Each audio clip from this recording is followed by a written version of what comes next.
Hey everyone, it's your boy Terry with a Friday afternoon pre-karaoke. Ding ding ding. Calm before the storm video. A little bit of quiet time here this afternoon, so I thought I would say hello. Um, my boys did a wonderful job in Shrek the Musical last night at the high school. Quite proud of both of them. Owen plays Lord Farquaad, the little guy. He spends all of his time running around on his knees. It's quite funny. Very nice effect, very humorous. And last year he played the devil in Damn Yankees, Mr. Applewhite, and it was kind of a surprise he got such a big role. But he acted it very well, and he sang the hell out of it. Now it seems like with this show, his acting has caught up with his really rather beautiful, legit stage voice. Don't think I'm just saying that because I'm his dad. I think I have a pretty impartial ear. You know, I like to close my eyes and just listen. But he's got a legit stage voice. Very proud of him. He was very funny in his part. He's got like 3 or 4 big scenes. He's got 2 big songs. Both, you know, he just knocked them both out of the park. Very proud of him. I'm equally, if not a little more proud of Jackson. Owen's a junior. Jackson's a freshman. And he plays several parts. I guess the most notable of which is the big bad wolf. As soon as he walks out, he's got his stubble drawn on and his little black nose and like his Elvis wig and his granny pajamas, which is very funny. And of course, at the end, the big number of Freak Flag Fly, the wolf has that granny pajamas taken off, and underneath he has sequined red pajamas, and he sort of comes out as transvestite, transgender. I'm not sure what he is. He's trans something. Jackson was very, very sensitive to that early in the rehearsal and casting process, to the point of wanting to perhaps leave the show, but he chose to stick it out very bravely.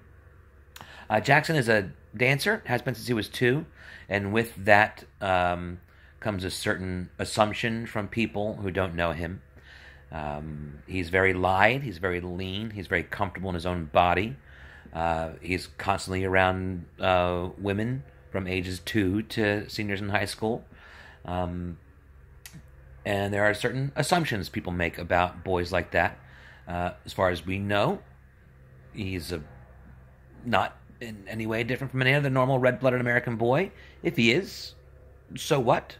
But it was very brave of him to ding ding ding persevere through this trepidation, and he is excelling in his part. Doesn't have a lot of lines, but in all the group numbers, I would close my eyes and I could clearly hear his voice through the ensembles. Now he was microphoned, but half the cast had microphones, but his voice was just really strong and clear. And these damn kids are just cursed with the O'Brien gift of standing out in a crowd, I guess. Hopefully they're able to see their theatrical careers a little further down the road than I did. I kind of, by choice, didn't pursue it in my youth. I was quite happy here in Cape May. I never had that burning desire to go to New York and be a starving artist and wait tables for years and go on auditions during the day and go work at night. And I was comfortable here. I had a life here for 93, 4, 5, 6, 7, 8, 9. For 7 years, I had a home at Elaine's, where I thought I was going to work there the rest of my life. Didn't work out that way. Worked there 3 times in an effort to work there for the rest of my life. Didn't quite work out that way. But I was comfortable. I was having fun. You know, by the end of my first tenure in the late 90s, I was basically co-writing the shows and directing and starring in, and kind of ran that theater, for lack of a better word. And I just thought I was going to be there forever. I was very comfortable and very happy. Catherine and I started dating in about 96. We met in 95, started dating 96, 97. We were very comfortable as a couple, living together and working in Cape May. She had her job, I had mine.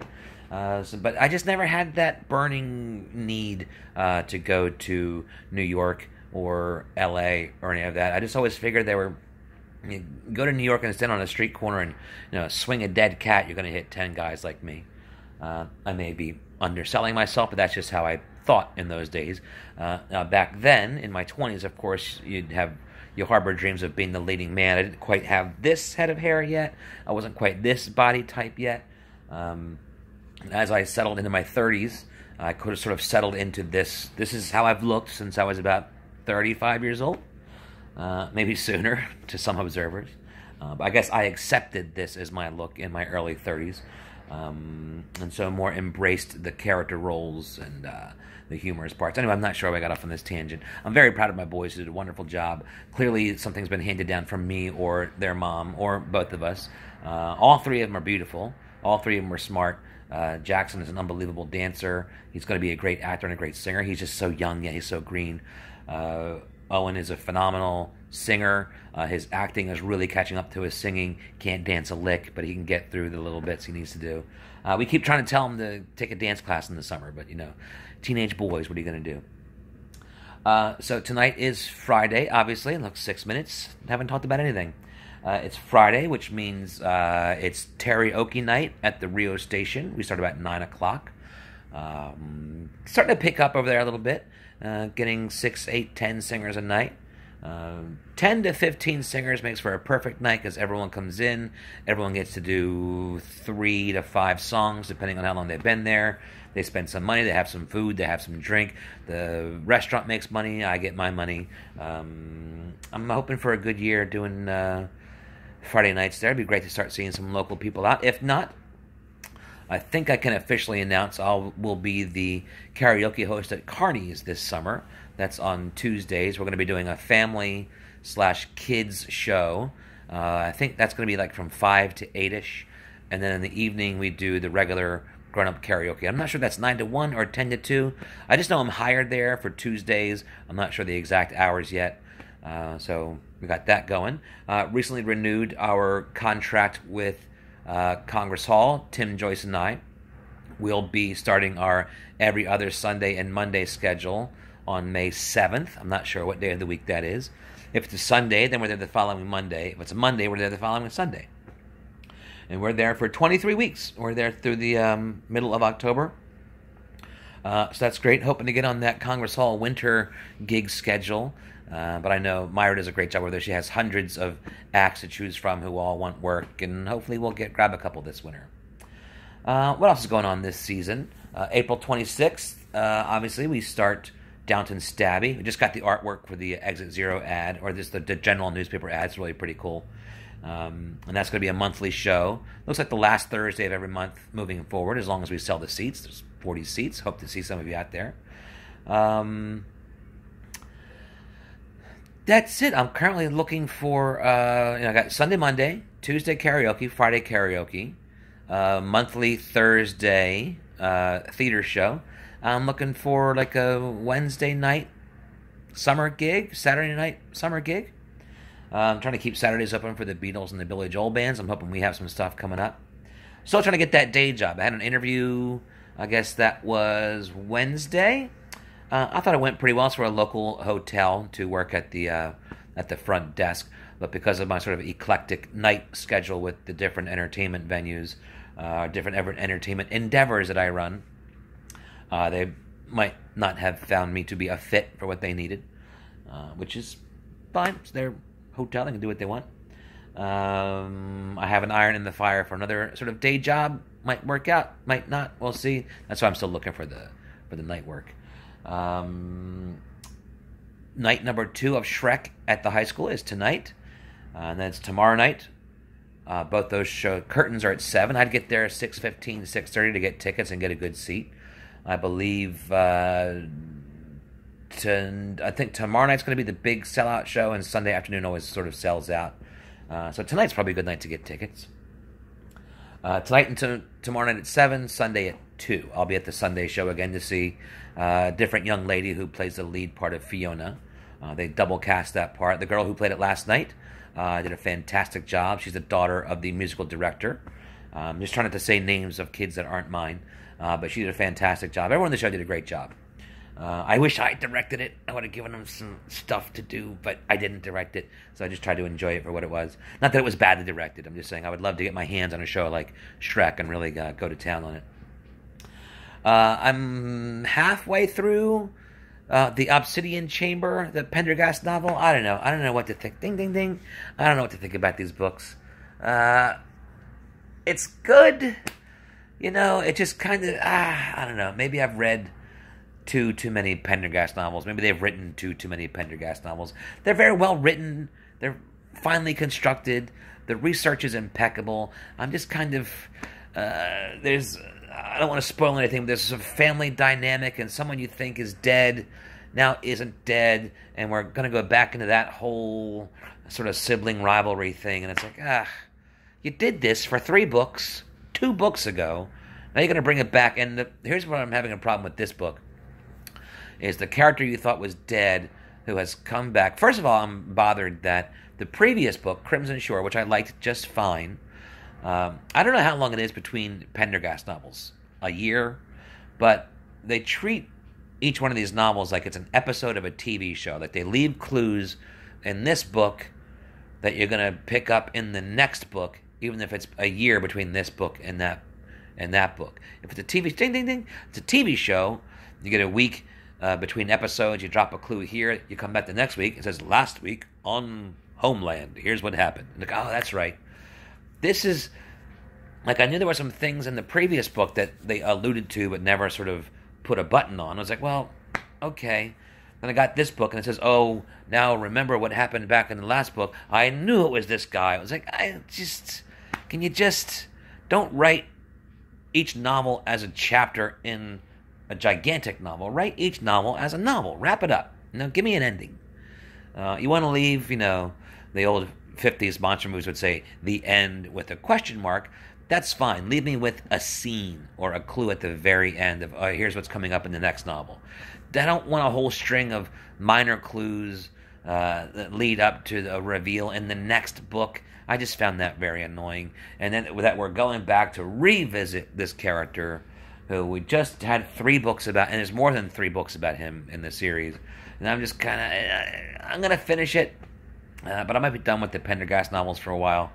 I still have a few more of the later Crace books to get through, and I'm going to do that. You know what I'm going to do? I'm sorry, tonight is karaoke. Tomorrow is Carney's. I'm at Carney's with Bill Catarini and Sue Polster. That's 2 to 5, 7 to 10. Sunday, I'm going to the Shrek matinee. Then I'm zipping over to Wildwood Crest for our Billy Joel band rehearsal. That's gonna kill my weekend. And I think on Monday I will start writing up my Robert Crace thumbnail reviews of the first 10 books that I read that we've been talking about this last month or so. Anyway, getting a little bit into long territory. I guess that's it. We're going to have our ding ding ding, rubbing my head. First read through of Downton Stabby is happening Monday night. The first time the group is going to get together as a whole and just read the script, like a table read, like they do for movies and sitcoms. And then I will make my final round of script revisions, because we're going to keep the main body show between 60 and 75 minutes. It's going to be great there. When you go online, I'm terrible for not knowing what the web address, but it's just Iron Pier Craft House. If you could Google Iron Pier Cape May, I had a thread about something. Yes, Monday I'll start that Robert Crace thing. That's what I was trying to get at. But for Downton Stabby, you can go online to buy a ticket. It's $60 per person for your 3-course meal, and you can pick your menu item on the website when you buy your ticket. Pretty neat. And that's going to start seating at 6:30 over there. So it'll be a sort of early-ish evening. If you're in by 6:30, you should be out about 9:30 at the latest, we think. 10 o'clock at the really, really outside. But if you're seated at 6:30, the show's going to start between 7:30 and 8 and be over between 8:30 and 9. It should be a reasonably early evening.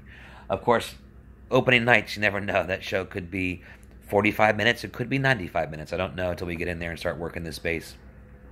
You got to do it live in front of an audience once to see what you sort of have in your hands, and then go from there. So that's it. I just wanted to pop in. I know I went a couple days in a row without a video. I didn't want to let my legion of 40 fans down.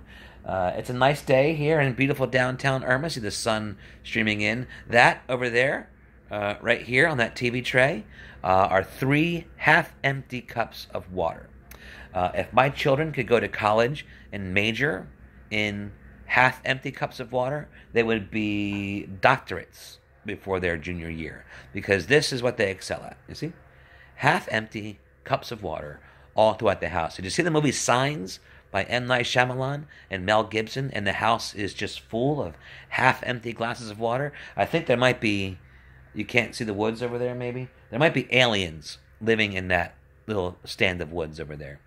If you can hear the low rumbling in the background, all these woods that were over here getting knocked down, they're putting in another small house, ding, ding, ding, scratching his head, putting another small housing development over here in what used to be just a big stand of woods. But I'm pretty sure there's aliens out there, and these half-empty glasses of water are meant to appease the aliens that live in the woods over here outside. In fact, that might be the aliens knocking down the trees and pretending to be construction workers building houses. I just don't know.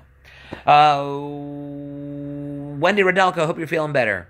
I know you've been under the weather, and I sort of fought my thing off. I just had a night of headache and sneezing. I'm a little better now. For me, it's mostly psychosomatic. I got gigs coming up, so my brain says, "Ooh, you can't be healthy for your gigs. Here we go." That's all. That goofy impression was for Chris Nagel. He loves when I do impressions. That's all. I'm just blabbering now. Cat! Do you see her? There she is, roaming the savannah, waiting for a young antelope to cross into her field of vision. Can you see her? Yeah, there she is. Xena coils and readies to pounce upon the young gazelle in the veldt. It's the veldt in the savannah. Until next time, be good.